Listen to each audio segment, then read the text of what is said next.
It's the dreamer statue. I know, it's all these little statues. And that statue is of Saint Joseph sleeping so that he can be open to God's dreams, God's creative power. And so let us look to Joseph for that inspiration as we pray this afternoon in the name of the Father and of the Son and of the Holy Spirit. Glorious Saint Joseph, whose power makes the impossible possible, come to our aid during these times of anguish and difficulty. Take under your protection the serious and troubling situations that we commend to you, that we may have a happy outcome. My beloved Father, all my trust is in you. Let it not be said that I called on you in vain. And since you can do everything with Jesus and Mary, show us that your goodness is as great as your power. Amen. Saint Joseph, pray for us. Mary, the untier of knots, pray for us. In the name of the Father, and of the Son, and of the Holy Spirit. Once again, good afternoon. We are recording this meeting so that those principals and religious coordinators and directors of religious education who couldn't be with us this afternoon will be able to watch this recording on our YouTube channel. And so Christian Rada, who is our Director of Family Life Ministry, will send you in the chat our YouTube station so that you will have that link. And the purpose for our gathering this afternoon is really because we haven't had a chance to gather in person in almost a full year. And so rather than let any more time go by, we just like to check in and see how everyone is doing. Now, one of the purposes for this gathering is to help you enable the teaching of religion in our Catholic academies and in our programs, and to create that sense of unity that we are working towards during this year of renewal of Catholic education. And so we'd like to begin by first of all asking you all, how are you doing? So Maureen, I'm going to ask you to kick off the sharing and just let us know how everything is going for you. I have to say it's hard because we are, we don't really have the books right now that we can use because we're trying not to have the kids touching so much. So I've been making slides for pretty much every page as I go along. It's a lot of extra, and I think most teachers are feeling the same way. You want to do it all. It's all important, but there's a lot of extra to be done. Mm-hmm. Thank you. Amy, do you agree with that so far? I'm sorry, I just unmuted. Yes, I do agree. And one of the challenges that I'm finding is that we're so used to being able to bring the children into church, Yes. For First Friday Mass, and to be present really in the church community and in that sacred space. And since we can't do that right now, it's a little difficult. But what we've been live streaming the masses into the classrooms. That's been helping, but it's not the same as being, physically in that sacred space. Mm-hmm. One of the questions that has come up repeatedly, especially from the pastors this year, has been the concern that many of the first communicants will be coming into Mass for the first time in a year when they make their first communion. And this is causing a little bit of stress and distress for especially the pastors, the dairies, and the principals, that they're very concerned for the sacraments that the kids aren't going to be ready. And so we've been hoping that with proximate prep and things opening up a bit, that situation is changing. But are you finding that the parents are just not wanting to bring their children out on Sundays for mass, if they would still rather have them shelter at home? For us, we're starting to slowly see more children and more families attend Mass on Sunday, but it's slow. Normally, there'd be a lot more in church on Sunday. Okay. Would anybody like to chime in on this part of the discussion? Are you, Gail, your hand just went up. Okay, sorry, I had to mute. I'm the second grade teacher at St. Bernard Catholic Academy. Mhm. And I'm also the religious coordinator for the academy. That's why I'm in on the meeting. But as far as preparing the children for First Penance and First Holy Communion, it's challenging to begin with, because I've been doing this, I don't even know how many years I'm teaching second grade now, but a long time. And I'm finding year after year, there's less and less focus from home on going to church. Mm-hmm. So now with the pandemic, it's a whole new, oh, we can't go to church because we might get sick. But listen, I see these people at parties, at the nail salon, they're doing other things, but they can't go to church. So I try to very gently, because we don't want to, upset the apple cart. I try to speak to the parents and the children. I know the parents are listening when we have the classes online, and I tell them, I understand if you're afraid to go to church. It's really okay. I've been there, and we're socially distant. We're doing everything we're supposed to do. But if you're still uncomfortable, you need to please watch it on the live stream. We do sometimes in the classroom in school, we do the first Friday Mass on that box cast. I'm not sure how that works, but it's good. So I like that. But when the children are not in the physical church, it's very hard to explain to them the whole idea of the consecration, the tabernacle, the host. I actually was in my church 2 weeks ago, and I asked Father Mike, an unconsecrated host, just to show the children up close what the hosts look like. Mm-hmm. They have no idea. See, when we were back pre-pandemic, my class in my school anyway, I know every school is a little different, but I took my class to church for every Friday at 8:30. We attended the 8:30 Mass with the parishioners for 8:30 Mass.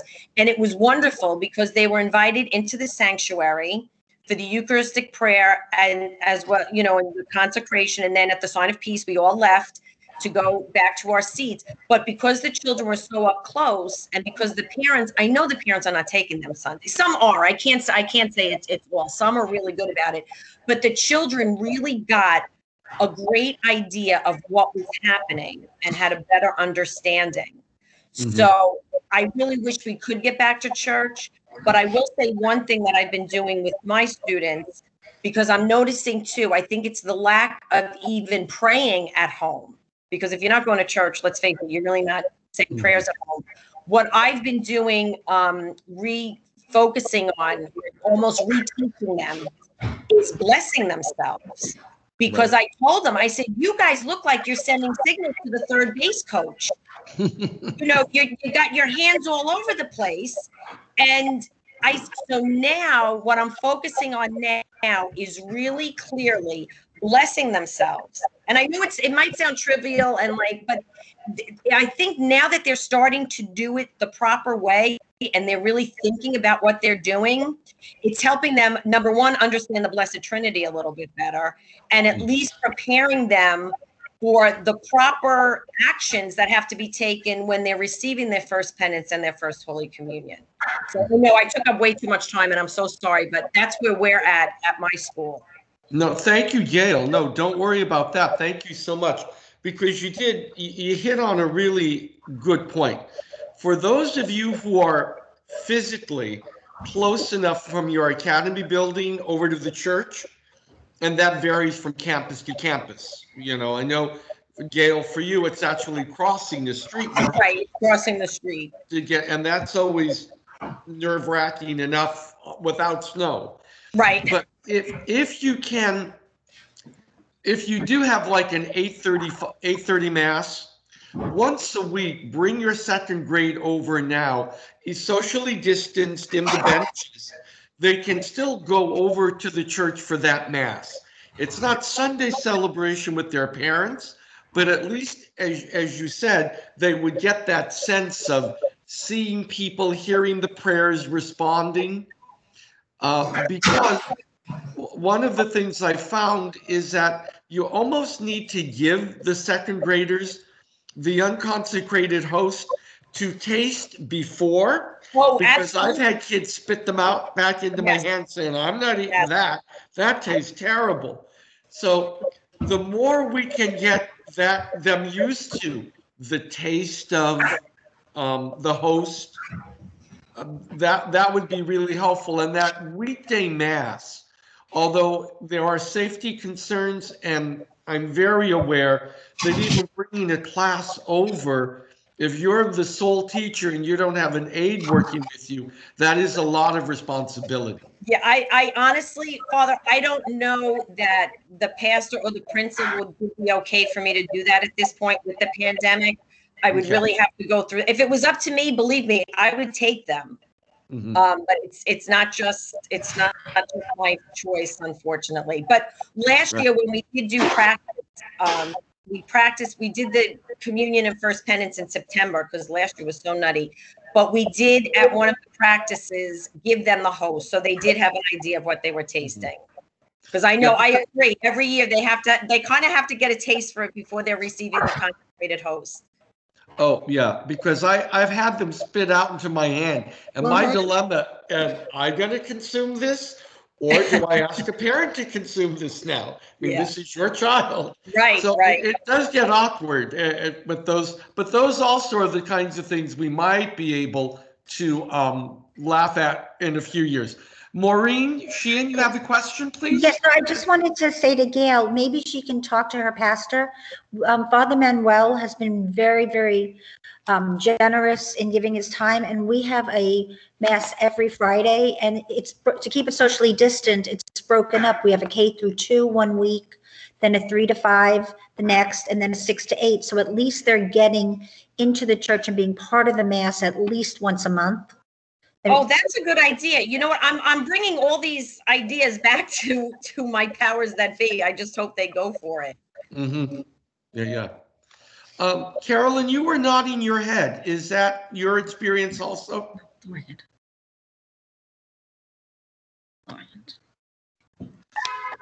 Can you hear me now? Yes. Okay. Yes, that's what we've been doing. I'm from Divine Mercy Catholic Academy.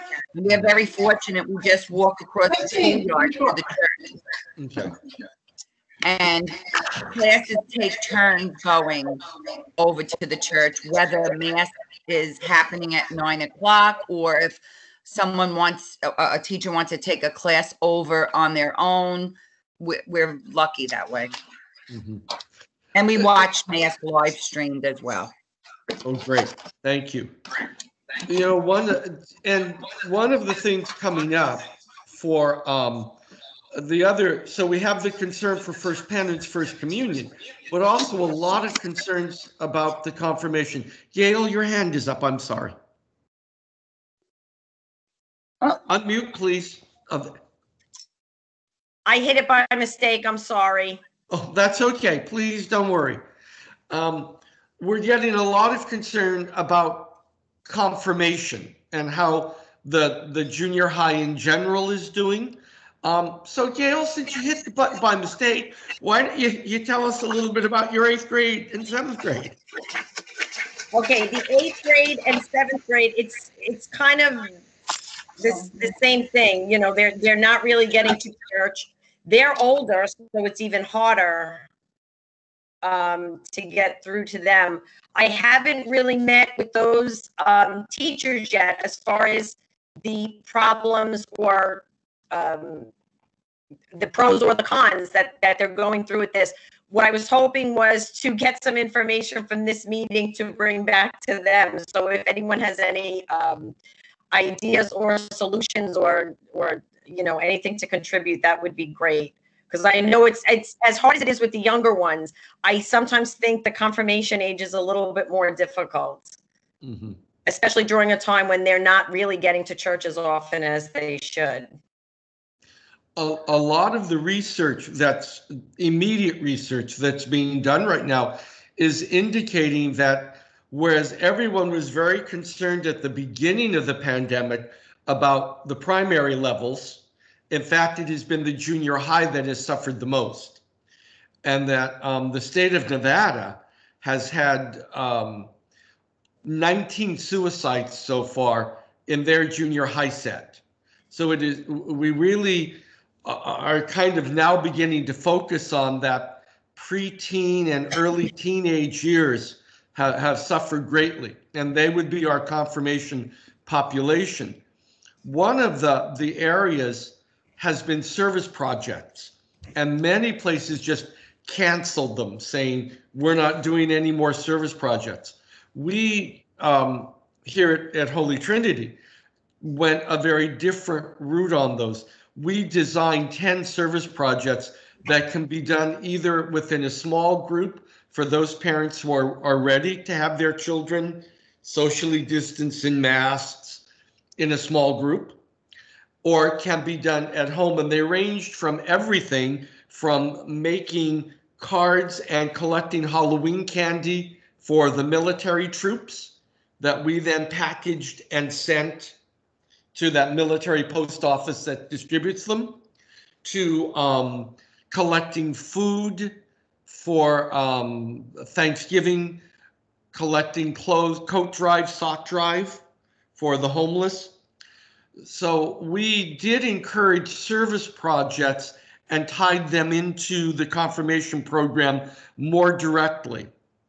And then we did offer small group opportunities. And that's where your youth minister, for those of you who have a youth minister, it is really helpful to bring the youth minister in for the junior high piece, because the youth ministers often have very creative ideas on how to do this. So if you have a parish youth minister and you can partner with him or her, that would be really great. How many of you have parish youth ministers that are part-time or full-time in your parishes? Did you sort of wave at me, let you know? Okay. Thank you. Anybody else? Marcia, your hand is up. Oh, no, you said to raise your hand and we had a youth minister. Oh, okay. Well, Marcia, while you're there, how is everything going? It's going well. We're moving along. Thank God we're open, and we've had some positive cases, but we're going to shut down middle school for 10 days, but it's okay. It's all going well. We're for Catholic Schools Week, we're collecting a special dress down $5 for the Redemptoris Mater Seminary of Brooklyn. Oh, great. Great. And have you noticed that your first communicants and your confirmands are doing okay? They're struggling. Where do you think they are as a group? I think the parents are struggling right now. They're not sure what's going on with the churches. You know, they're opening, or they're going to have communion, or they're not going to have communion. So there's uncertainty. Mm-hmm. With your comment, for those of you who had confirmations in the fall, and you had to restrict the number of participants. Our church is very small. We can only have 115 socially distanced in the church. We have 38 for confirmation with 2 parents. We were pretty much at our maximum at that point. So we did not have sponsors on the part of the students' part. We had 2 parish sponsors, and it was wonderful. It was quiet, it was prayerful, the parents responded, the kids responded. It was very intimate feeling. Was that your experience when you did confirmation? Susan, your head is nodding, so how would you like to chime in? You can't nod your head, Father, then you get called on here. That's right. If I can see you and you're nodding, you're up. Well, my son made his confirmation in the fall. So he's in 9th grade now and at St. Xavier, Father Frank's basic. And he did a great job. He also has Sister Mary Walsh helping him. She was running the faith formation program with Sister Pat. So it was myself, my husband, and my brother-in-law, who is our child sponsor. We thought it was great.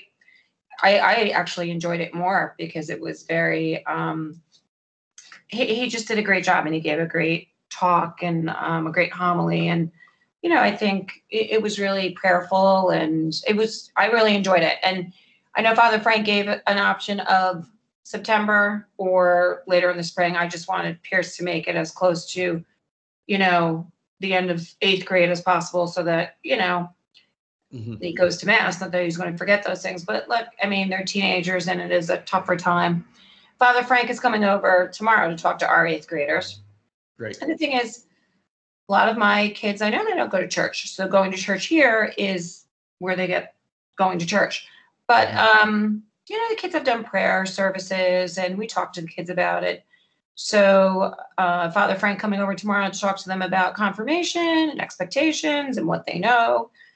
He came over yesterday and talked about First Holy Communion to the 2nd graders. So, and then I have a couple of more religious coming on Thursday for vocations for Catholic Schools Week.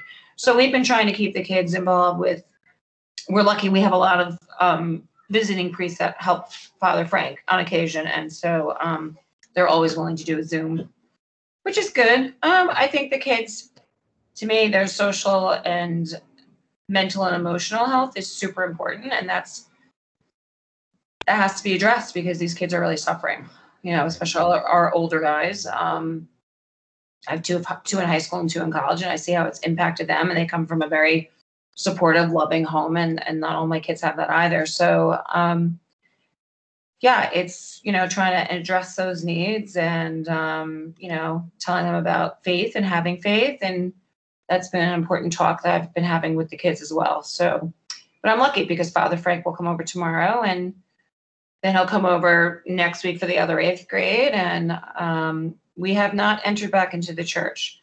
I have a very diverse population here, but I have some that would be really comfortable and some that wouldn't. And so we're not doing it right now. So, but we're filling the gaps in other ways. Great, So. Thank you. And that's really a crucial piece, and that's filling the gaps and being as creative. And the one blessing that has come out of the pandemic has really been the level of creativity to which all of you have risen. I mean, you've done some remarkably creative juggling of programs. And that's, not only are we concerned about the first sacraments and confirmation, but about all of the programs you've been using. So there's been a greater sense of satisfaction with some programs and a real sense of dissatisfaction with other textbook programs, especially when we were all virtual. So have you been satisfied with the religion program for K-8 that you've been using, or do we need to work with the companies about the programs that they've put out right now? Could you just give us a little insight there?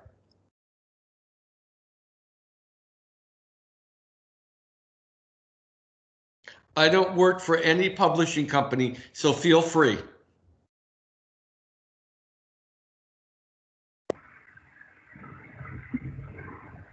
Yeah. Hi, Father. Can you hear me? Is it on? Yes, I can. Oh, okay. Hi. Yeah, I have 2nd grade, and I've been teaching 2nd grade for over 30 years, and we usually use the Sadlier program, which was the We Believe, and now we've gone over to the Christ in Us program, and I really found the vocabulary, the sentence structure, the amount of content within one page even, let alone the whole lesson, is a little daunting for the 7-year-olds. So I end up making numerous PowerPoints. focused on 2 sentences at a time so we can discuss or add photographs that complement whatever the theme might be. If it was like we started with the sacraments of initiation recently, and that's hard for them. Way back, I think it was maybe lesson 4, they were already talking about incarnate, Jesus incarnate. And again, that's a hard concept and takes a lot more than the 1 sentence on a page where that was mentioned. So I'm just finding that whatever is in the text, I do have to take it apart and make it simpler for the children, especially since their connection to church, as everybody has mentioned, is more limited. So I am having a little difficulty with that program. Being new, I'm giving it a chance because it's new, and like everybody, I have to get used to something new as well. But I just found it was a lot of information on 1 page suddenly, where the other, sadly, it was a lot simpler. Their concepts were simpler and easier to digest. Yeah. And with the talk about the Mass, when we stream the Mass and I'm able to pause it, I find that a great way to then explain what's actually happening when I cannot do that when we're at church. Mm-hmm.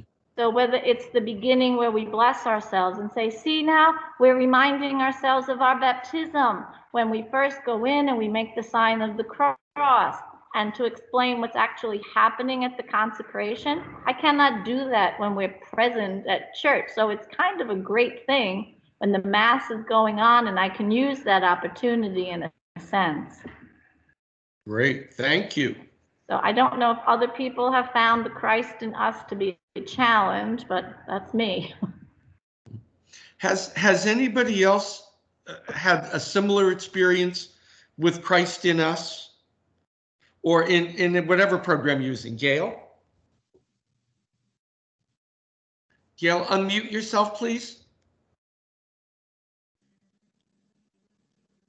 Sorry, I keep forgetting. You think I would know this? I've been doing this all day with the kids.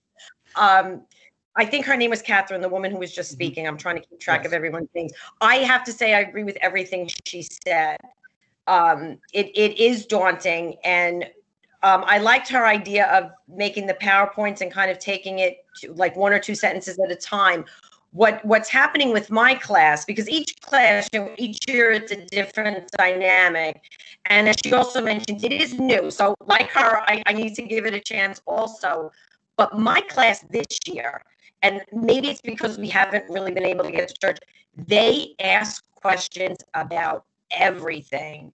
So when we get to a page in the Christ in us, we'll read like 1 paragraph, and I've got 5 or 6 hands up that they've all got a question. So I wind up taking whatever was in the book that sort of leads into this. It becomes a class discussion, becomes the lesson really.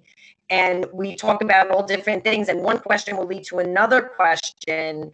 So I kind of leave the book a little bit, and sometimes they will ask a question and I tell them quite honestly, I'm not sure. And when I was speaking to Father Mike, who's the priest in my parish, he comes into our classroom, he pops in on the Google Classroom sometimes. He told me last week, he said, do me a favor, write down their questions or have them write down the questions. And this way, when I come in, we can take care of everything. So I've been kind of sort of making up my own lessons as we move along. It's nothing that's really planned or written in stone. I just kind of take their questions and gear the lesson that way.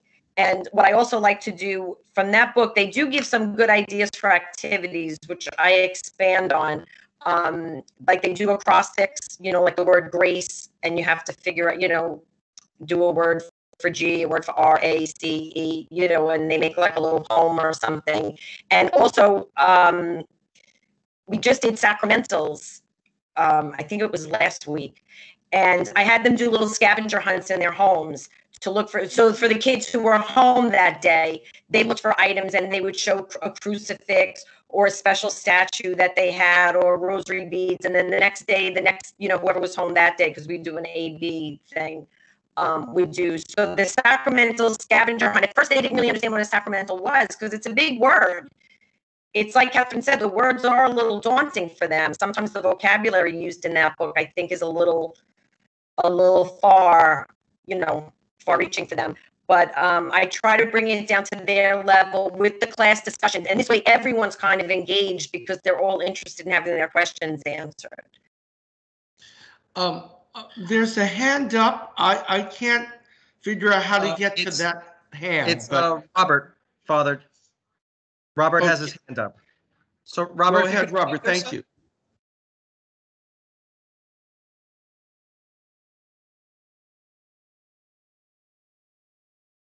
Is that Robert Rutger? Christian? Yes, Father, it's me. Good. Can you hear me? Well, I can hear you, Bobby. Good. I got a big enough mouth, so we can. Just a few things, and just to take into a connection with everybody's been saying. We did this year switch from Sadly to Loyola Press, the Christ Our Life series. Very satisfied with it. I felt we needed a break from the Sadly because it had been, for me, it's, a long time with that, and even for our schools. So we did switch over. It's doing very well for us. There is an online text, which has been very helpful for us, especially when we've gone remote. The resource materials that they've given me also are very, very good. And now that said, and the kids have their own individual books, so we don't have an issue with not having books being given to them physically. So they have that physical book and they have the online component. The problems that I am having, and I think that we're all experiencing, especially with the older ones, and that's who I have 6, 7, and 8. So have the confirmation kids, and then the 7th grade. Mass attendance prior to COVID for us was a problem. Now with COVID, it's become even more of an issue. And that's basically 6, 7, and 8. I'm not exactly sure what it is on the lower grade level. And when before COVID, we took them to Mass once a month. I brought the classes that I taught to church at least once a week, just for private prayer, and then we would do some group prayer and private prayer. Every first Friday, we would have exposition. I brought all of my classes there. That's where we had our religion classes there every first Friday. So again, we did a little private prayer and group prayer. That was a big help, especially in terms of their relationship to the Eucharist for the older ones. And then just the sense of renewing their sense of not only, public prayer, class prayer, mass prayer, but also getting them to pray privately. Unfortunately, now that's all, gone. We have not been able to get back into the church. And I'm to be honest with you, I'm not exactly sure why that is. I broached the question. I've really never gotten a definite answer. I think part of it is because some of our parents are uneasy with it. Mm-hmm. And I don't really know how comfortable our pastor is with the idea either. So, but I'm going to continue to try to pursue that and see if we can make any headway going forward. The one thing that I have been doing with the Pflaum series, especially with the weekly Gospels in there, that has been a big help, especially for those that don't go to Mass. So at least that's something. And so I have them read the Gospel over the weekend, and then we always, every Monday, we review the whole thing, and there's a lot of questions and activities that go along with that. So that's a big help, especially with the 6th and the 7th grade. The 8th grade is a little bit more of a challenge so you got to go approach them with a different route. Mm-hmm. But I'm trying it now with Lent coming up. I'm trying to do like Stations of the Cross in the classroom, have them become a little bit more creative with that. The Rosary, getting back to the Rosary with the Sorrowful Mysteries, that kind of thing. Just trying to put all of those things together, just to give them more of a broad prayer perspective here. Mm-hmm. And that's about it. Great. No, Bob, that all sounds great. And I like the Pflaum weekly gospel series because, as you said, it does give them a touch back to the Sunday celebration. And also it has all those activities that are really helpful. So that's another resource that is out there. Our concern, and I'm very mindful of everyone is tired. It's getting the end of the day, but the resources are really numerous out there. And one resources that I wanted to talk about and mention was to check with your pastors if your pastor is working with the diocese through our office on the Formed program. Formed is offered from the Augustine Institute. It is once the parish registers and enters into Formed, it is like Netflix for Catholics. It involves movies, books, television series, all geared for the 21st century. So that in terms of virtual learning, it's a great resource because we got lots of requests for movies or series that could be used, instructional series for the older kids. It's all available on Formed. The parish, you register using your parish name and zip code and your email. Once you've registered, that's it. You can give that to as many people as you want. You can use it in your classrooms, at home. You can give a homework assignment based on family viewing this. So it's amazing. So our office, working with Joanne Roa and Christian Rada from our staff, can give you more information. Both Joanne and Christian are on this meeting with us. So if you need a resource, please contact Joanne and Christian, and they will be happy to give you all sorts of information about Formed and how you can use it. And another very, okay, Ms. Butler, would you mute yourself, Alice? Right away, I let you in and you become a problem, Alice. I've known Alice for 30 years. She's been a problem for 30 years, Alice. Would you like to respond? Go ahead. I wouldn't say a problem necessarily. I was on my phone traveling home and listening to you. Oh, and okay. now I'm at home on my computer. Good to see you, Alice. Good to see you too, Father. One of the other things about Formed that will be really, really helpful is working with your new younger teachers. So how many of you are helping the younger faculty with the religion curriculum? This is a huge piece right now. And the more help, because, and I want to say this as respectfully as possible, our young religion teachers may not have had the opportunities that those of us of a certain age had in Catholic school, Catholic high school, and then in our education careers.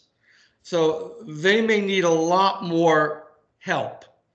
And so Formed might be a great way of working with them. That was one of our really important questions that we wanted to get out to you is, how much more do we need to be doing to help you help the younger teachers? So if someone wouldn't mind starting that discussion.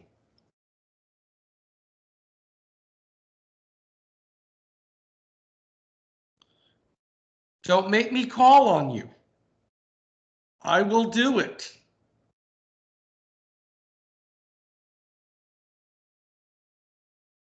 Okay, Alice, since nobody volunteered and you're the newbie, are you working with your young teachers? Yes, I am. I'm the mentor teacher for the school now. And yes, I'm working with all the new teachers. And we do various things. I'm also the religion coordinator, so I've been running a lot of things in the school, helping anybody. Time anybody needs help, they'll come and ask me about it. But we're an academy with 5 parishes. How can we? Does it have to be the parish or the academy that signs up for this thing that you were talking about? Has to be the parish, but once the parish has it, the parish can give it to the academy, and then the academy can use it. Okay. Yeah, I'll talk to Father Ryan. Father Ryan is at Holy Name, which is where our main campus is. Okay. With St. Joseph the Worker. So I figured this way, if I talk to him, and he's usually amenable to most things. So great. We've been doing masses though, like I heard you talking about mass, but we've been doing them all virtually from first grade on to eighth. We've done first grade to eighth do it monthly, 5 and 6, and 7 and 8 do it weekly. So we're still trying to keep the identity there, the Catholicity and everything there.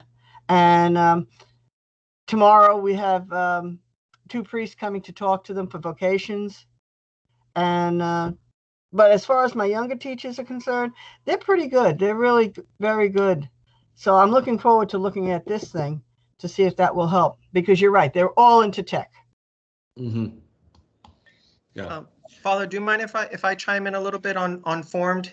Please go ahead, Christian. So with Form, the great thing about Form is, just like Father said, that it's like Netflix or Amazon Prime for Catholics, and the material in the library for Form is expanding, and it's ever expanding. And just from personal experience, I sort of used my son as a guinea pig with Form. So he's 3 years old, and I would put on one of the videos, like we're learning about St. Patrick, and it's a cartoon series, and he's watching it like, like it's SpongeBob. I'm just using it as an example, and he's really engaging it and likes it a lot. And the library itself has so much for young children from like K all the way to young adults and adults. And the amount of resources and activities that you can do around it is so great. Just as a teacher, you would first watch it, vet it out, see what you can use, and just simply get a couple of questions here and there and ask your students and parents to watch it and to write something or to chime in for discussion. It is very, very, very good. But like Father said, Joanne and I are here to help you with regards to any questions regarding Form.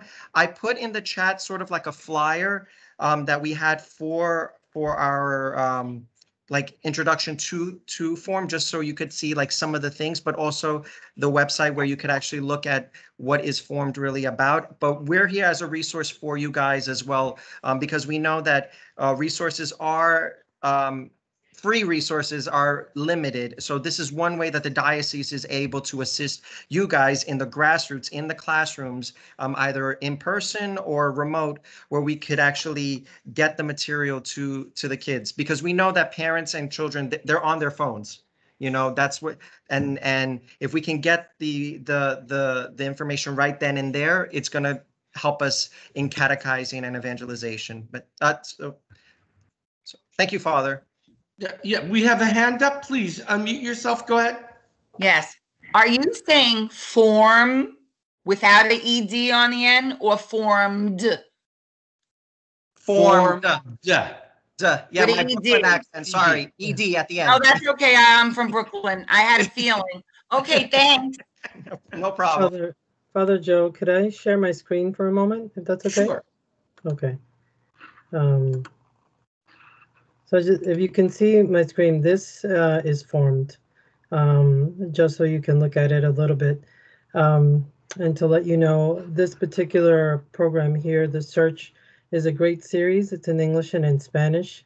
It's really geared to people who are just kind of asking about why do we believe in God and all such other things. But you can use that for people who are asking that question and are interested in becoming Catholic, or you can use it really for anyone who is having some of these philosophical questions. And then they usually show you here what's been recently added. So any new series, books, programs, movies. This is a whole thing on presence, is everything. It's a whole thing for the Eucharist. So those of you who are doing First Communion can probably use that. They're going to have this whole thing for Lent here, which begins on the 17th, but you can actually start looking at that ahead of time if you're someone that's going to be interested in that. This is for marriage. This is also for children, but it keeps going down. These are the movies, so you can see some of them are cartoons, some of them are kind of filmed as a regular movie. Talks by different people for teens and for adults as well. They'll always have a pick of the week. So that's a pick of the week in terms of what the staff of the Augustine Institute is recommending for the week. And you can see a whole bunch of those things. And then you can just keep going down. And there's so much more. There's Bible studies, faith formation, things for the Mass, personal growth. You can also download the app onto your laptop or your app, rather the app on your iPad or your phone. And then once your parish is connected with it, you don't have to, keep sending an email or anything. You can just simply pick up where you left off. They have movie night. They have live holy hour events. Again, more movies. There's a whole section for kids. So you can see almost everything here, all the different programs that they have for kids. Music, prayer at home, faith at home. Again, a lot of resources here that you can use not only for, presence is great. It's the mystery of the Eucharist, and you can use that for perhaps First Communion, all the rest, but you can also use this for adults. There are a lot of our people sitting in the pews that really don't know the faith, or they've never really had good formation in their life, and you can use this for them as well. School at home, why we believe, an entire series here, which offers apologetics and all different kinds of things for different ages. Again, why disciple is for confirmation. Different books that some of these kids probably have to read. You can have them here, documentaries, current topics, and it keeps going on and on all the way down. And I can just keep going down, then it'll have it. It also has many of these things in Spanish. So if you do have families, as you can see here, El Evangelio de Marcos, which is the Gospel of Mark, you can also use that. They have books in Spanish as well, audio in Spanish as well. The search is in Spanish, presence is in Spanish, youth programs. So it keeps going on and on. Marriage and parenting, death and suffering, prayer and devotional. Again, we can go on and on and on. So if you click on that link that Christian put in the chat, that'll give you some more information. But also, I put my email address in the chat. Christian put his. We're happy to speak with you and to answer as many questions as we can and connect you with Augustine Institute, or connect your parish with Augustine Institute, so that you can take a look at this and use this as a great resource to make your job easier in coming up with different things. And some of their material is downloadable for PDF, so you don't even have to create something new. You can just download it and use it. If you are part of the formed, as Father would say, Catholic Netflix online. And you can also purchase things from them as well. So I just wanted to give you a quick taking a look at that. And I'm going to put the link to browse this on the chat for you so that you can browse for yourself. One of the important pieces for this, I'll share a personal concern, and that is that our young teachers really need faith formation themselves. And this is just a great accessible way for them, because they may be having questions about their own faith as they struggle to present it to their students. So here's a venue for them at home in privacy, because they may be afraid to say that out loud in the academy building. It's their job. But if I'm struggling and I watch Search at home, that may be a great grace for me. There was a hand up of before Joanne spoke. Did someone have a question a little while ago? Yeah, please. No, I was thinking, if it's such a great program, rather than the parishes being the people who register for this, wouldn't it be advantageous if the academies and or schools were able to do that so that the teachers who are with the students every day had access to it? Well, if the parish gets it, the faculty does have access to it every day.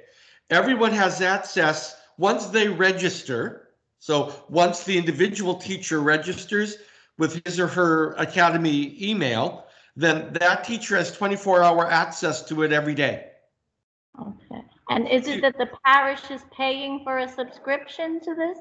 Yes, and what the diocese did, partnered with Augustine Institute.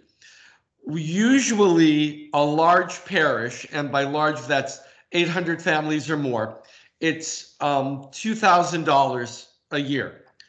We are giving a matching grant, so it goes down to $1,000, $999. Now that may sound like a lot of money, but yet if you've got a parish of 800, it's less than $1.20 per person, per family per year. So $1.20, and as a pastor, I looked at that and said, just for RCIA alone, this makes it worthwhile. And for the aligned academies, this is a phenomenal resource. And I'll tell you another deep share. Carlos the Caterpillar is my favorite. I mean, I learned more from Carlos the Caterpillar than I did when I did my doctorate. So that just tells you everything. It's really wonderful for the kids. And Lucas, the storyteller, is just fun. It's just really fun. And for the older kids, there's some really challenging, very good information about a topic we're all very keenly aware of. It's like the teenage boy-girl relationship issue, which is painful to discuss in a classroom. They do a really good job with this. So, and I'm very keenly aware of the junior high, as you can tell. I'm very worried about our young teachers, so that as you can help them with their faith formation, that I hate to add one more thing for you to do, but if you could please keep your eye on the young teachers, it would be really helpful. For those of you who are more mature, experienced teachers, Alice Butler, is everything going okay for you? Yeah. No, I mean, in general, old people, is everything going okay for you? Basically, yes. Okay. We are at 4 o'clock. Was this helpful? Should we do another one of these sooner than later? Did you all get? Oh, I'm getting a lot of yeses all of a sudden. Did you all get the Lenten lesson plans? No. You did not get the Lenten lesson plans. No, okay. I didn't. Okay, I'm getting a lot of yeses here now. My screen is lighting up. It looks like a Christmas tree. All right, let me make sure those Lenten lesson plans get resent then. When did you send them? They were ready to go last week, and they were supposed to be sent from Maria Viesta or Jeanette last week. I don't get them directly. My principal does, and she usually forwards it on to me directly. Okay. But she hasn't, so I'm presuming we didn't get them. Okay, so I will send Jeanette an email as soon as we finish, asking her if she could resend those to the principals with a please forward to your religion coordinator. Yeah. She's very good about that. You got the other lesson plans that we did for Advent, November. Okay. Have they been helpful? Yeah, our teachers have been using them. Okay, great. We're trying to be more proactive to meeting your needs in the classrooms. So please let us know if we are not doing that. And the year of renewal really is for all of you. We're trying to renew that identity for everyone in the diocese. So thank you. Thank you so much for joining us. We'll let you know this is available For your colleagues who, didn't get a chance to log on, this will be on our YouTube channel. So everyone, please stay safe, stay very warm right now. Many blessings for you and your students and your colleagues. Thank you so much. And in the year of Joseph, may Saint Joseph protect us all, especially our foster families. God bless. Have a wonderful evening. You too, Bye-bye. Father. Thank you for all of your thank yous. Thank you, Father, for everything. Much Bye-bye. appreciated. Take care. Thank you. Stay well. You too. Thank you. Bye-bye.